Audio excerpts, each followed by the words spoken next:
Welcome to another technique section for IM Bike Mag. Today we're going to be looking at the upside, or for some of you the downside, which is climbing. Inevitably, following on from what goes up must come down. We've got to get up there first to start enjoying the downs. For some, the challenge of a good climb is all part of their day on a mountain bike. For others, simply a necessary evil. Whichever camp you fall into, you can get much more out of your climbing, climb more efficiently, and get much more flow into your ride as a whole by mastering a few basic techniques in climbing and thinking a bit ahead of the game about how you're going to approach your climbs. Looking at the personal tier of our skills system, you and your bike, obviously your own level of fitness or fatness is going to have a massive effect on how well you can climb and how much of climbing you can undertake in one day. But it's not all about you. Obviously the way you set your bike up is going to have a dramatic effect too. Some bikes with more of a downhill focus are going to have slacker angles. Cross-country bikes are going to have a different geometry which is going to favour the climbing. Either way, the way you interact with that bike can dramatically affect your performance.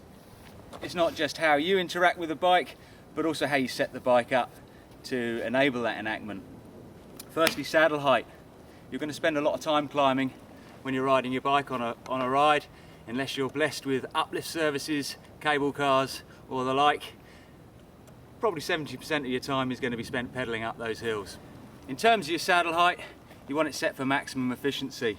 At the same time, however, you don't want to have to be dropping and raising your saddle incessantly all day long, so getting it at the right height for pedaling but still enabling you to move around the bike when it comes to the downside of things is really important. Rule of thumb, when you're sat on the saddle with your heel on the pedal and the pedal at the maximum extension, your legs should be virtually straight. That way when the ball of your foot or the middle of your foot's on the pedal and with a slight heel drop, you're still getting full extension of that leg. If your saddle's too high and you're riding toe down, you start to rock on your hips all day long. Not particularly good for the groin area and can have some negative long-term effects. So with my saddle height correctly set, I'm going to be efficient on the climbs, but still enable myself to get up and behind the saddle when necessary.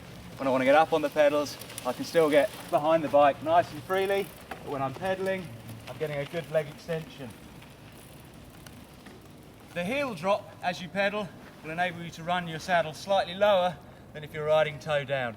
So have a think about how your feet are engaging with the bike and your footwork, and that'll help to establish the correct height for your saddle. Other elements in terms of the way you set your bike up, tyre pressure, going to be important again. If you're running 60-70 psi, the traction's going to be hard to find when the going gets loose or slippery. So we do want a bit of give in there, but obviously we don't want to be wallowing around on semi-flat tyres, risking pinch flats and pushing with a lot more, having to push a lot harder to get up those hills. The rolling speed wants to be good, but the traction wants to be there. Gear selection is also going to be crucial in terms of making it to the top of any climb or making your climbing more efficient. We don't want to be spinning like we're in some sort of a spin class at maximum RPM. We don't want to be creating loads of torque so that as we push energy through the bike, we create wheel spin.